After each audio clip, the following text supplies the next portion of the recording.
If your personality was a sound effect, what would it be?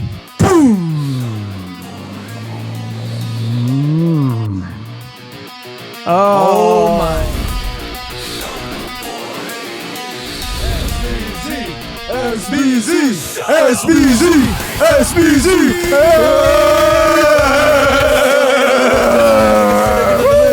We're here with yet another episode of Sauna Boys. We're here with Zach today. How we doing? How we feeling? Feeling like I'm sweaty already. Let's get it. The lights were going crazy for that intro. Oh my goodness. You came many miles away from Tampa. For everybody tuning in, we're in South Florida, so that's about maybe 4 or 5 hours. Not too bad. So I guess the question that's on everybody's mind, when it comes to deltoid lateral raises, are you able to do more than 15 pounds? Me personally? Yeah, 15 personally, pounds? I could do more than 50 pounds without swinging. Are you serious? Yeah. That's the one muscle every time I'm in the gym, I'm like, let me hit my deltoid lateral raises, and I feel like that's the one that doesn't like progress as much as like bench press, just stacking weight. You know what's better than just a lateral raise? What's called a Lou raise, where you come out and you keep going and you go up overhead. This is why he's here. And then you come down. To inform the masses. Or know that. A Cuban press. Where you have the dumbbells here, you come out, you external rotate, and then you press. Oh my god. So there's two right there that are actually better. Or if you just want to stick with the regular lateral raise, do it leaning. So you grab this, lean, and then this is the side that goes. That way, instead of just being at this angle, you're at this angle and you get more. That makes sense. That makes sense. Instead of just me looking in the mirror going, yeah. Oh, the worst is when the dudes try to do like 40 or 50 pounds. Yeah. And they're just like, they're doing like, their neck is like, I'm like, bro, that's not the right form when you're just curling. Yeah. I was doing that workout yesterday. I was like, man, this is crazy. In high school, 15 was like my cap. And then now I'm 35 and I'm still like 15. I'm like, I went for 20 and I was like, it ain't happening. I'm like, really? This would be cool to ask you. I mean, when you're at gyms and you're around so many different people doing their fitness routine, what is the most common error you see for people just doing general exercises? Like if you had to pick one thing. I would say, you got the ego lifters, right? That's one. But there's a lot. People just doing machines that are overweight. I would say that machines are great for bodybuilders, or if you're trying to add some weight or add some mass on the muscles. They're great because you can put a lot of volume on that specific muscle. But for someone trying to lose weight or someone trying to lose body fat, I would say machines are the last thing they should be doing. The reason why is because you're not burning as much energy on a machine than you are with free weights. On free weights, your core needs to work more, your metabolism is going to be activated more afterwards, whereas a machine, it's just single plane. Like, get off the machines, do more functional or compound exercises if you're trying to lose weight. So that's a big thing. When I see somewhat overweight or softer people that have body fat to lose, or that's their main goal, I want to lose 20 pounds, and they're just hitting the machines, or they're doing like steady state cardio. Like, the best way to lose body fat is something like a HIIT workout with compound exercises. So High that's a big intensity. mistake. It's a keen observation. That's really well said. I think that there's so many things that can be manipulative about gyms today. Oh yeah. And I think it's tricky when you go in there, like, are people really utilizing their time properly, or are they just kind of on their phone on a machine? That's another one I see. That's another one I see where people are like on their phone, they're texting, they're on the machine. I don't really use too many machines, but if I see it and then you see someone like, is this guy even using it? And like, how many more sets you got? Oh, I got like 3 more. And then they go right back to their phone for another 2 minutes. I'm like, I'm the kind of guy where I'm like, can I work in? Or if someone comes and they say, hey, how many more sets you got? I got like 3 more, but you can work in if you don't mind. Should we ban phones from gyms? I don't think you can. You can't ban phones. Phones are such an integral part of people's lives at this point. Like, you can't ban it. What if someone's on call and they need to? I'd say you, I don't know. I don't think there's a way you regulate it. What is funny, you can have a gym that's like no phones allowed, and then you just have a bunch of people that are so present listening. No one's talking, they're just kind of in their own thing. But yeah, I do love the sociology of a gym. Just the different types of people. There's people that are pretty much go there to be seen with their outfits and their headphones and their straws and their Stanley cups. It's a fashion show for some of us. You got the colorful. I'm picturing the outfit that some girls wear, the exact same outfit in like the hot pink or the light blue colors, and they're doing the specific exercises, butts hanging, or like they go to the mirror, and I'm like, you know what? Actually, when I was in the Marines working out at the gyms in there, I mean, it's nothing but dudes. Like for the most part, big dudes that are strong, big dudes. Those are some of the best workouts I got, right?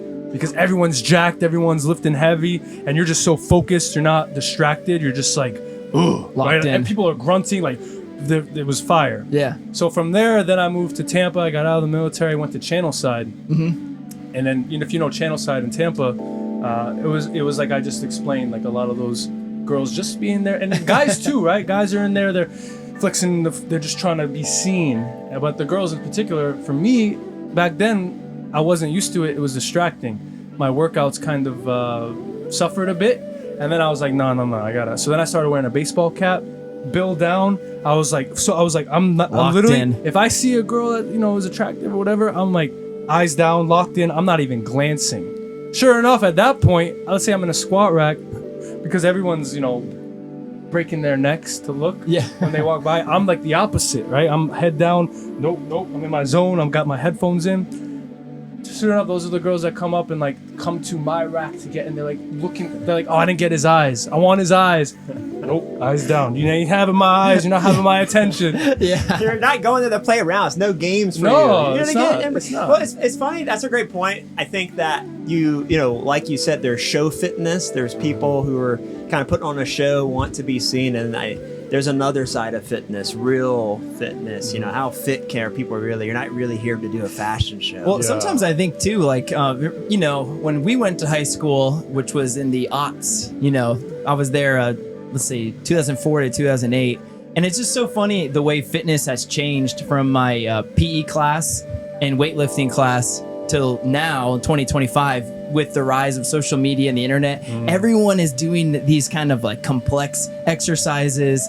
There's so many people that are informed about stuff. I remember going, and it's like nobody kind of cared, or they go in the leg extension machine and they kind of just kick their legs as they like wait for the time to go by. That's a great point, Sean. I think that you have limitations of what your body can naturally do. I mean, I think we have a natural kind of muscular skeletal system, and then some of us do hard steroids. Some of us go nuts and crazy. And I mean, I love to hear your take on that, Zach. I mean, are you more so the advocate of natural fitness and natural health, or are you someone who wants to max it out, enhance everything, as many steroids as possible? Well, I mean, I would say if you want to be a professional bodybuilder, if you want to get up on stage and you want to be with the big dogs, you got to be on the gear, right?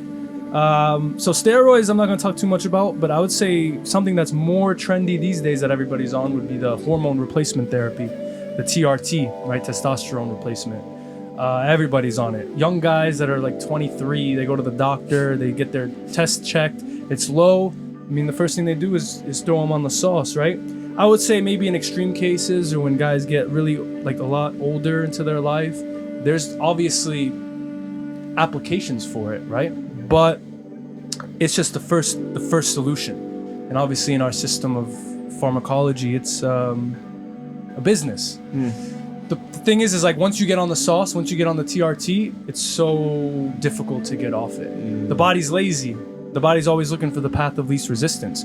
So if the body is getting this exogenous hormone, it doesn't need to work, it doesn't need to expend resources to create it itself. That's why when dudes get on the TRT, one of the first things they notice is their testicles atrophy, they shrink. Their balls get smaller because they're not working, they're not producing the natural hormones. And then if you ever want to get off it, it's a long process, and it's not even guaranteed that you'd ever be able to get off it. So do you feel, I mean, I don't think you've been on TRT. Never. So do you know from anyone that's taken it, do you feel like amazing while you're on it? You're like, wow, I can lift up. I'm just regenerating so quickly. If they're at a level when they get on it of really low testosterone, low libido, low energy, and then they get on it, of course, they're going to feel amazing. They're going to feel like they can rule the world. I would say that the first thing you should do I mean, that should be your last, especially if you're young. Like if you're under the age of 50, I feel like that's the last thing. You should try to put that off as long as possible and try other things. Right. How's your sleep? Are you like even like some basic thing? Getting a fresh hit of sunshine. Sunshine fresh is big. Hit of sun. Sunshine is huge, right? I mean, there's a lot of things. How's your sleep? Even the type of boxers you wear. Like, so this is all crazy. these things together. Why do you think our T levels are so low these days? There's so many potential reasons.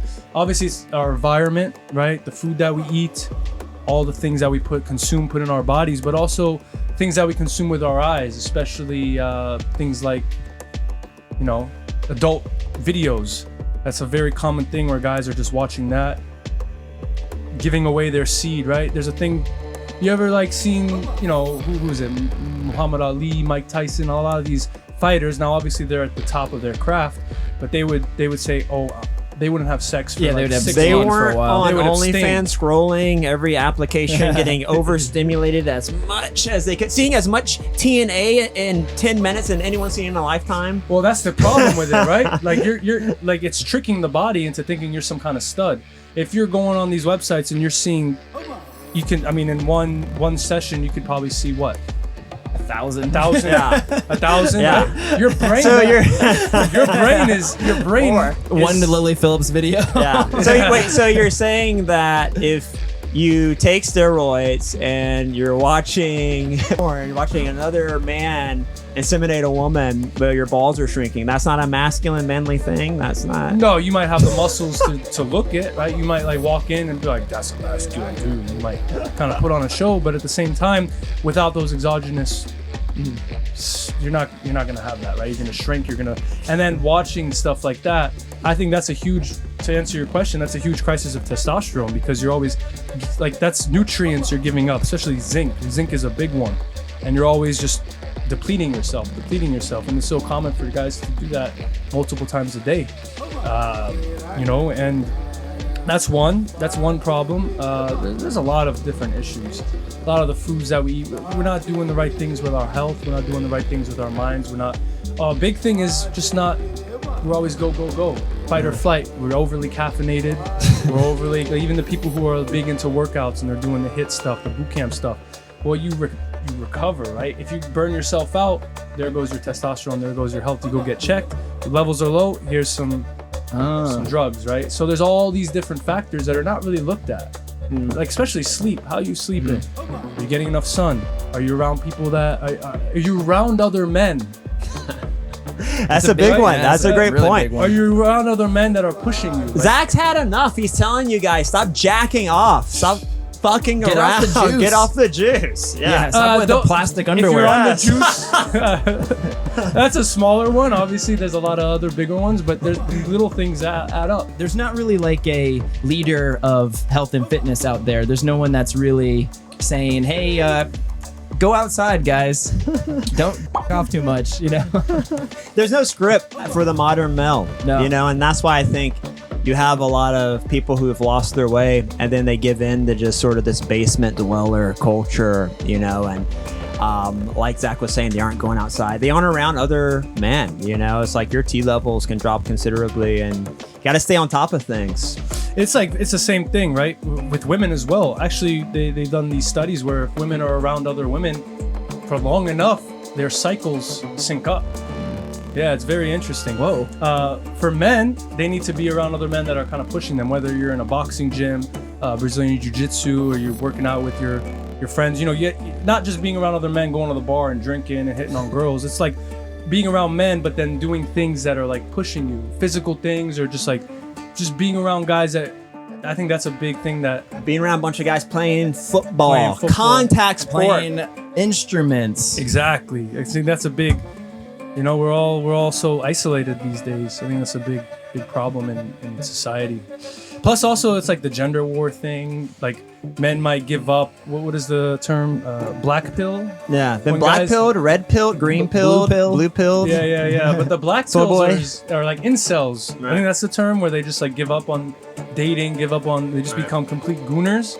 And they blame women for everything. They blame women. And it's like, then women will say, oh, there's no real men. Men will say women suck. It's like, It's gotten very combative where they put the sexes against each other. And like you said, there's guys with their goon caves. And I think women have the equivalent with like a makeup cave. You know, they're just, you know, a bunch of makeup tutorial videos. And social media essentially is pornography for women. You know, they get such dopamine off of getting all this attention from all these kind of simps and all these guys just doing everything they can and just, you know, click their life away. So yeah, and I think it entitles a lot of women and it keeps them in fantasy land, you know, and I think they have inflated self-worth. yeah, there's a lot of that. Yeah. And I mean, and there's no better place to see that than I think some big gyms, you know, you go into some gyms and you're seeing all of this play out in the jungle. You know? do, because then you see like, especially the attractive girls that are like fit, and you just, I'm like watching the dudes stare at them, or the dudes like approach them or be kind of weird, and like, and I'm just like, that girl, like, it's like that ego, it's boosted, right? And then The nose goes up a little bit higher. Yeah. You know? Yeah, it's I guess maybe crazy. a little smaller. Yeah. I tried to go on the hip abductor machine, and that is always taken. Oh, yeah. There is a line. Any day of the week, I'm like, can I work in? And they're like, no, my ass needs to get bigger. Good luck with that. Yeah. And most of the times it's just a fake ass. It's not. Yeah, even, I know. They've gotten the, you know, whatever BBL done or whatever, and just for show.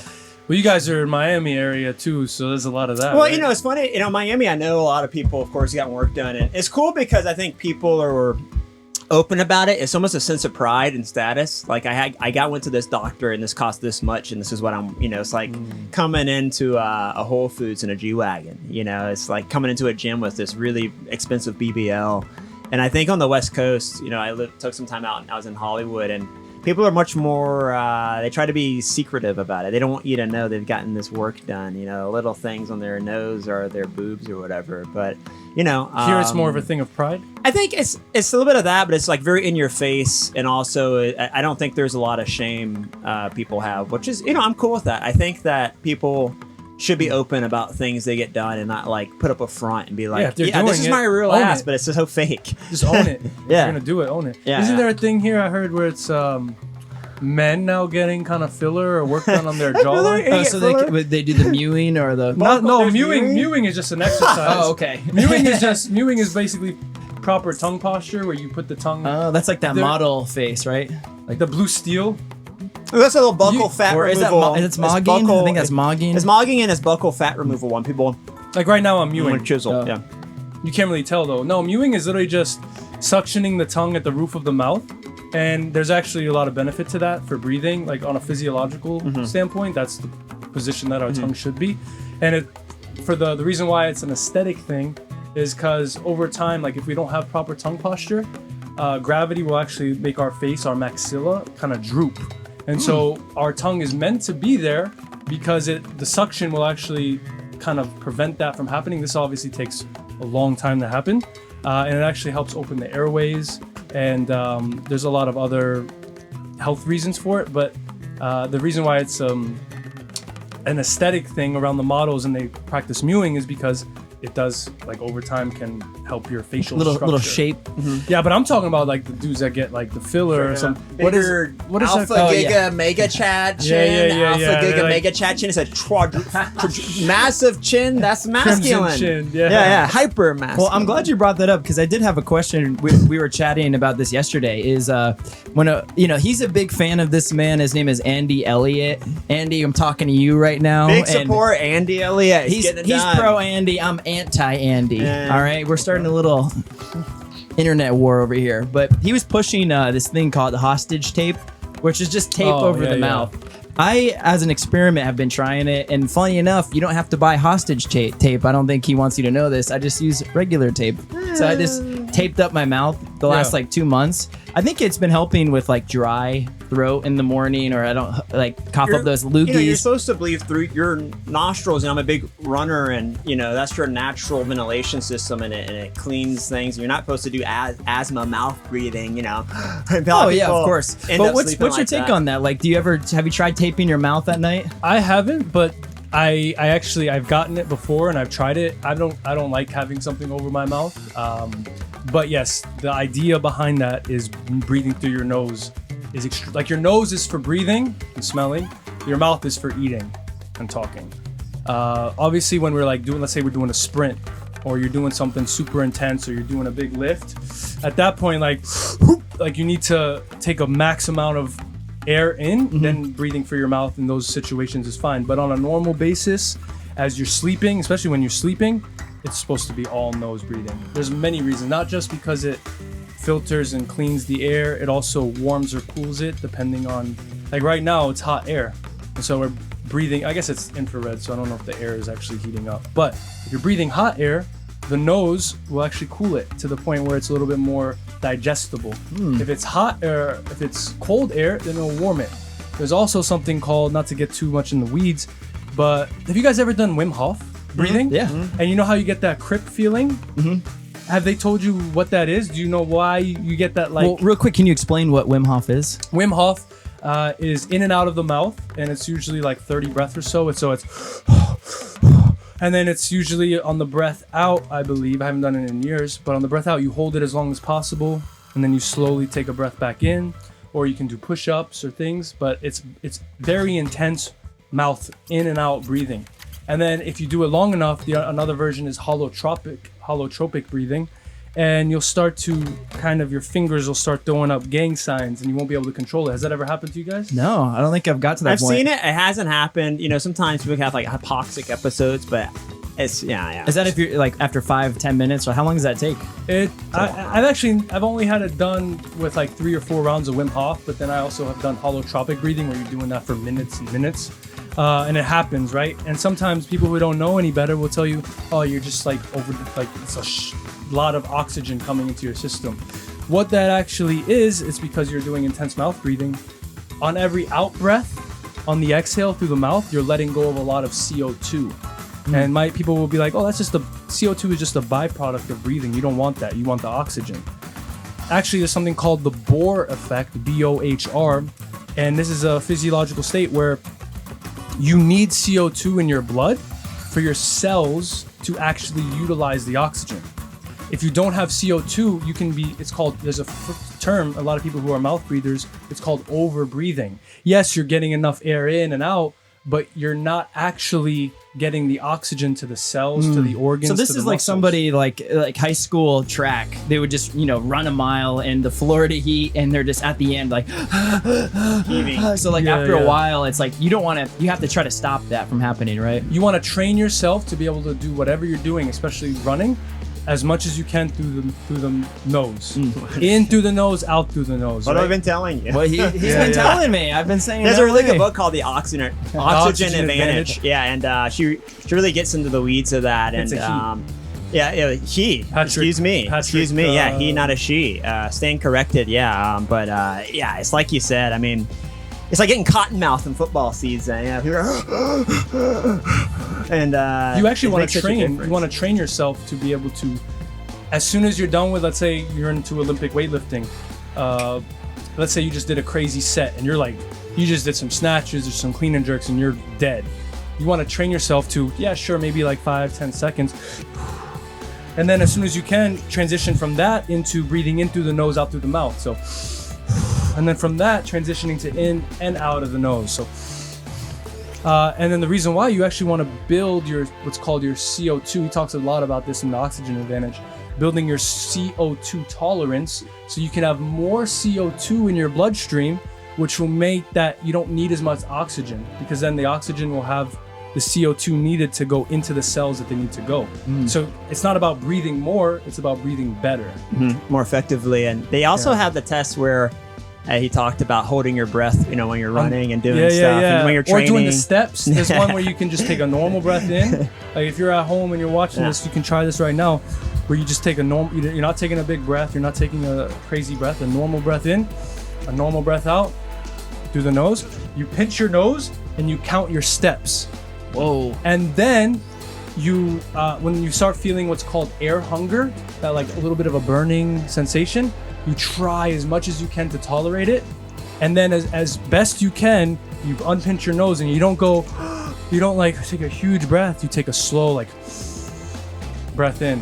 And then you count your steps and you try to make it more and more, and that's going to build your CO2 tolerance, which is mean that the oxygen is going to get to where it needs to go, and you don't need to breathe as much, and you're going to improve literally all your biomarkers. I think with all this breathing, we should go into a Wim Hof, 10 seconds of Wim Hof right now together. I think we should. Well, that's going to shorten our sauna time.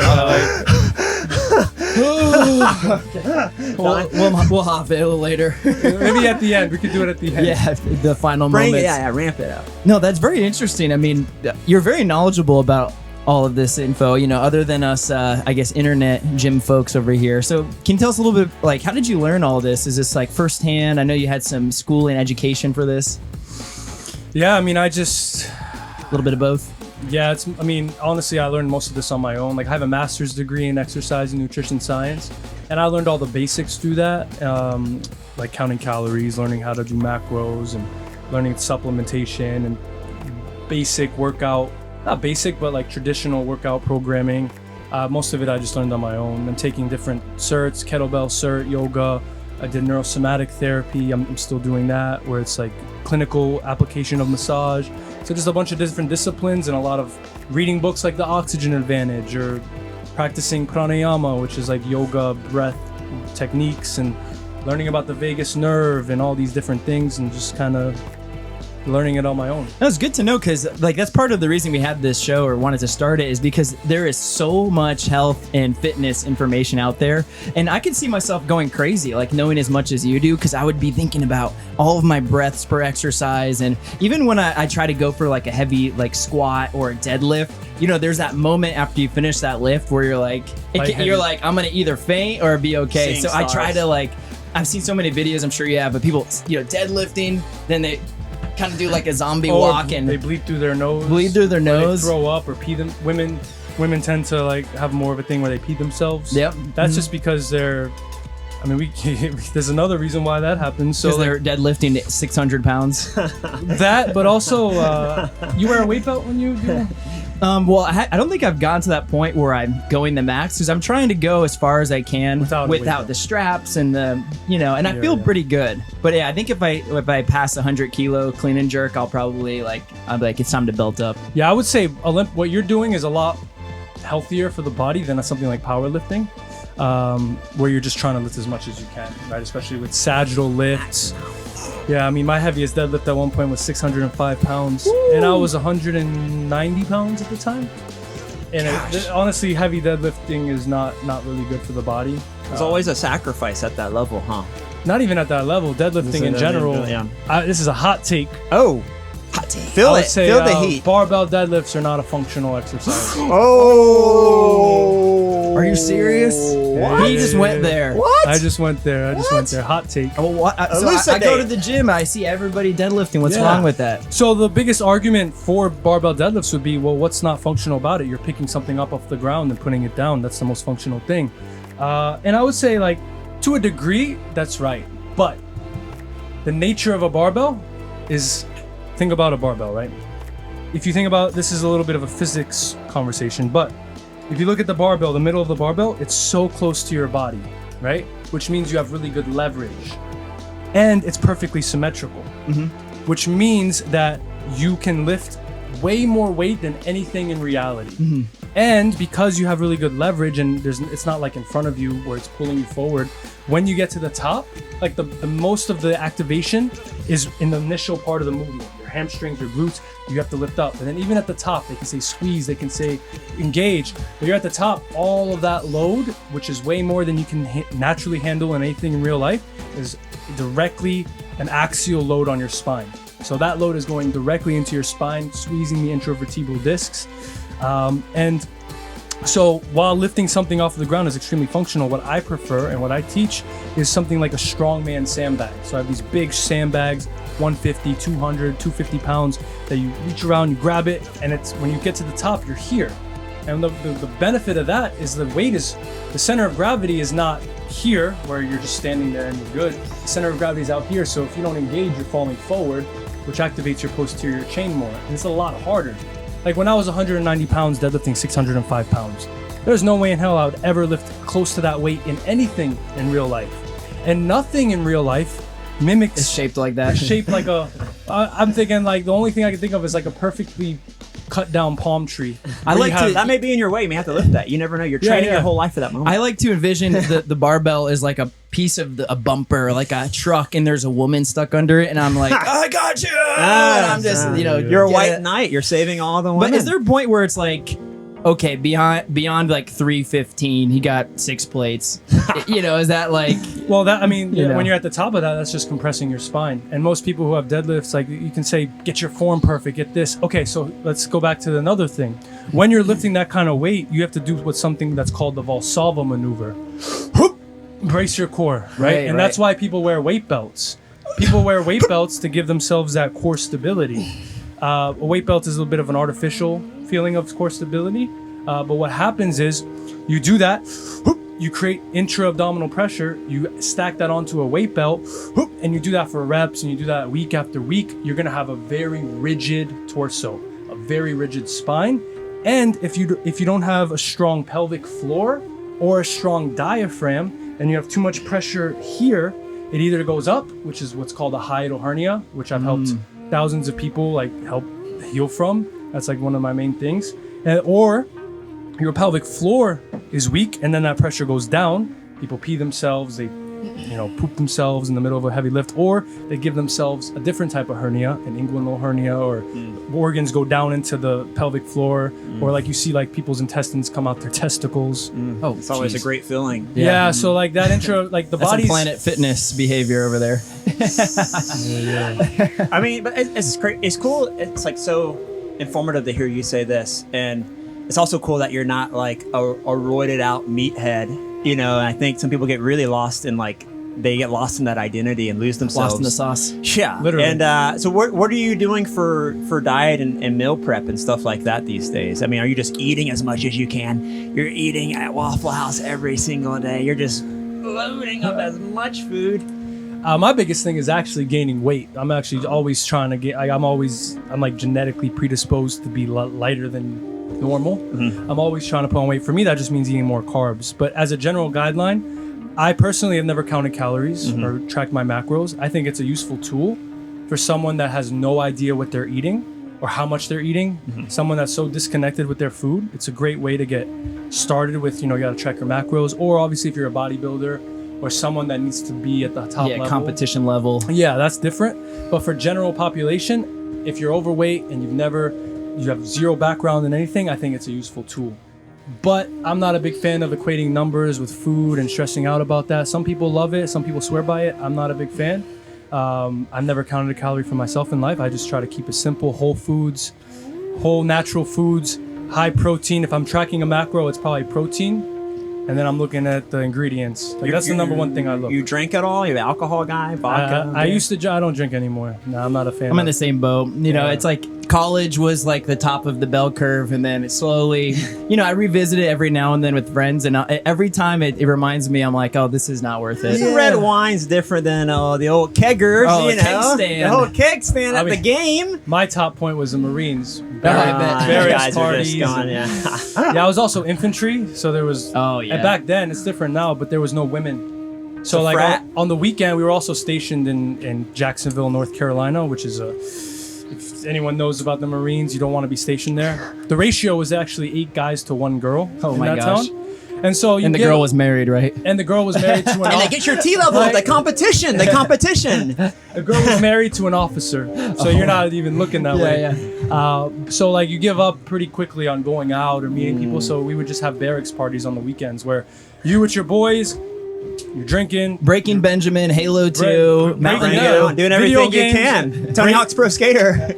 Trying not to kill each other, and that's it. It's gnarly that you were in the military, you have that kind of insight, and this may not be germane to what we've been talking about, and I don't know how much you can talk about the subject because I know you're held to secrecy and contracts. But What are your thoughts on UAPs and UFOs, aliens, the phenomena recently? I know that you may have some insight we don't know about, and maybe you'll reveal some information for the first time here.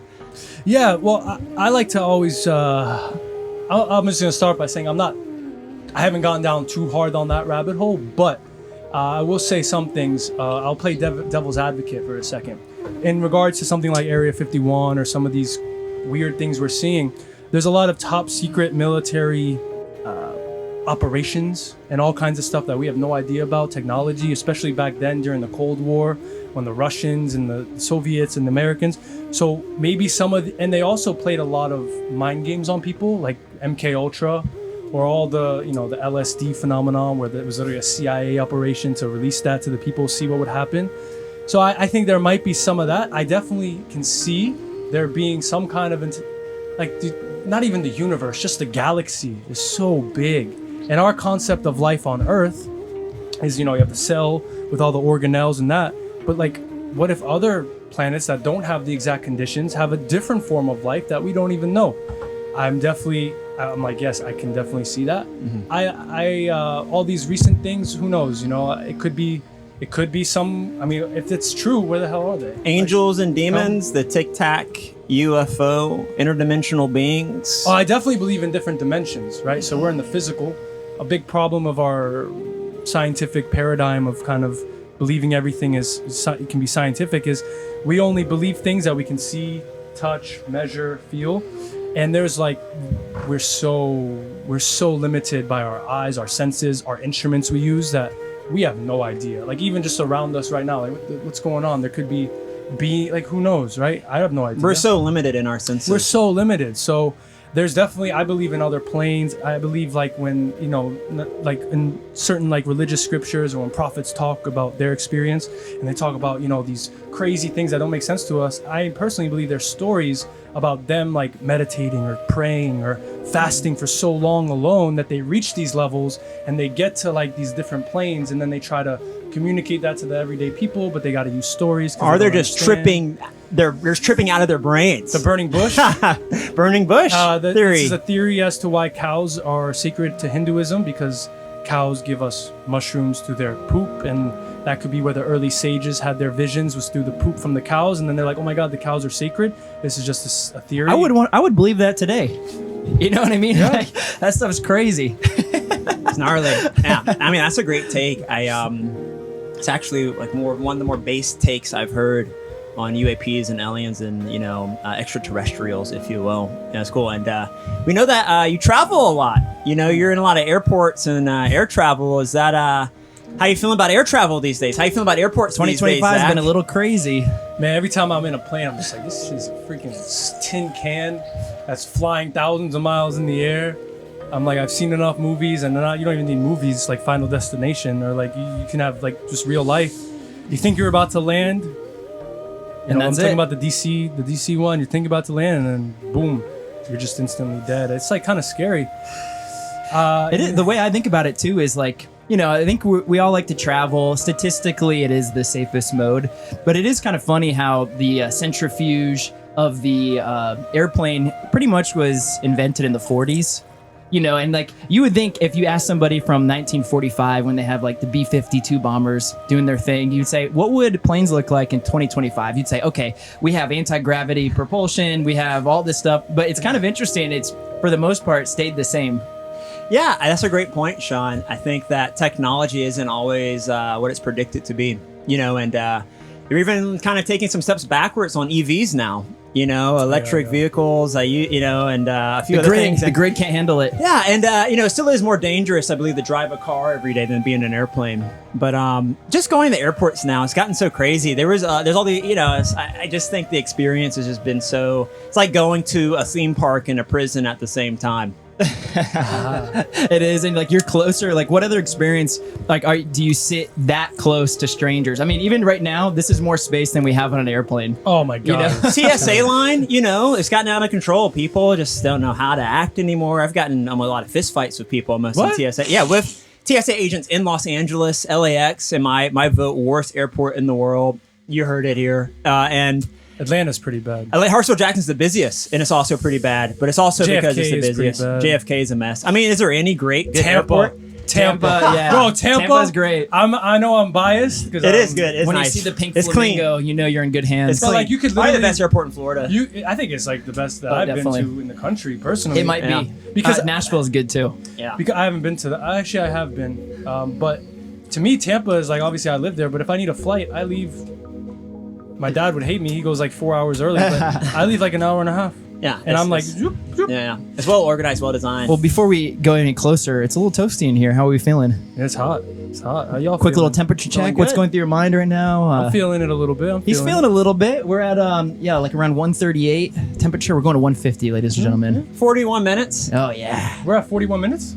Oh, I don't know. I've been timing it. Yeah. Okay. It's going back to the air travel. Just one last point is that you also have to observe this because I know Sean and I know we all have backgrounds in kind of athletics, and I think it's the one place in the United States that you can kind of get a snapshot of everyone's health and fitness. Oh yeah. And you look around and how many people are just obese, overweight, just one step away from a myocardial infarction, Oh a my heart gosh! attack. And how about the airport food? I feel like it got worse somehow. It was talking about already bad. airplane food, No, or- both airport food. Anything that involves a plane traveling and food is not good. I mean, it's tough. For me personally, I try not to eat on travel days inside an airport. And, just try to keep it with water because they're so quick to try to give you those cute little whiskey bottles on the plane, and they just want you to be inebriated and want you spending money at all Yeah. times. Well, they want people sauced up. That way, the first thing they do when they land is they go to Auntie Anne's. They get a big old Pretzel. Cinnabon. Are you the kind of guy, Zach, who's doing squats and push-ups in an airplane? I'm the kind of guy that I love the aisle seat because I'm like standing up. I'm going to the bathroom many times. I'm standing by the bathroom even if there's no line, just like stretching my legs. I'm like, I can't. All right, be honest with us. You're in an emergency exit row. Something goes down. Are you staying there till the last passenger gets out? Are you helping every single person as they carry their carry-on and say, move? Are you saying, right there, okay, 2 feet first, jump down the slide? No.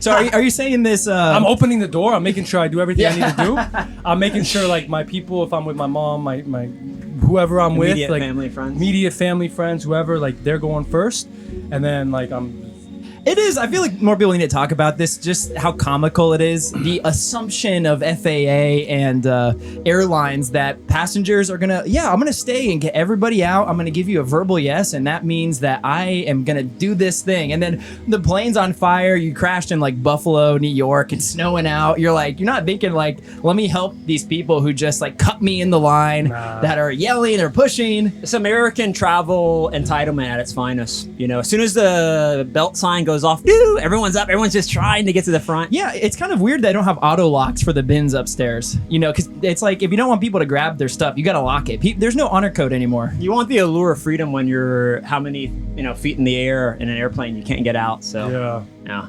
gnarly. Cool. Well, How we feeling? I'm feeling the good. heat. I'm feeling the heat for sure. Yeah. Okay, he's I in. think it's time. Is it? I don't know. It depends on how much longer you want to go. You want to push it? How are y'all We're at feeling? 41. Pushing it. That's right. Push Keep it it. going. Keep it going. Okay, let's keep it going. What are your thoughts? Actually, this is a very pertinent question about hot yoga and hot workouts in heated environments. For me, I'm very mixed on the gym because I do think at the gym it's kind of a controlled environment, and I think there's a lot of distractions, and I think that sometimes you're in an air-conditioned environment, you have music, there's all this stuff, it becomes social club, and you're not really can focus. And I think I prefer working out on the beach actually.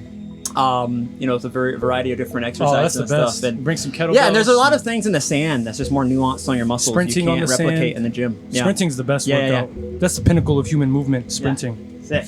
Yeah, I mean, I love it. I think being in the heat, it's sort of like Eastern philosophy. I think we've become obsessed with like cold tubs and cold plunges and stuff. But I do think that. Well, you're like an iguana. I know you go home and you lay on your heat rock at night. I like to. I am a heat guy, so these things happen. But no, it's sick. It's one of those things where. I think keeping it natural as possible is a good thing, and I think I like your strategy when you go to the gym. You're focused. You're not there to really locked in, mess around and slide in a bunch us DMs. Well, now my gym is in my garage, so I don't even go to the gym. I think we should maybe enter the SBZ heat zone. Heat zone. All right, Let's do it. Well, question number 1: if your personality was a sound effect, what would it be? Ooh. Boom. Oh my sick. gosh. Let me just. It's a little explosion. As a nuclear explosion. I gotta give But the calmness is there too. Oh. Always under the surface. round of applause for this one over here. Round of applause, lady. That was a great answer. And that boom wasn't just because I'm Arab. Number 2. You are a sandwich. What are you made of? Roast beef, provolone, double roast beef, provolone, spinach, tomato, onion, olives, a lot of olives from Morocco. Let's see. Banana peppers, no lettuce. I got the spinach. Oh. Dill pickles. And the bread is like a succulent, homemade, Oh my goodness. 5-grain Italian type bread with succulent. the insides taken out. Giant So succubus of a sandwich. Succubus, Yeah. succulents. So I got the salad, the dressings, and all that. Basically a salad on a double meat sandwich. Amazing. Jeez, that sounds good right now. But number 3, if you could delete one activity from the entire existence, what would it be? One activity? Just one. Right. Oh shit! All right. One activity from the existence would be Time's ticking. OnlyFans. OnlyFans. Okay. Some would agree, some would disagree. Okay, number 4. What is a hill you would die on? A hill I would die on. Natural living, hormone free, in tune with nature, real strength, go muscle, not show muscle. I like yeah. that. Describe your mental state with the sound. With a sound? Yeah.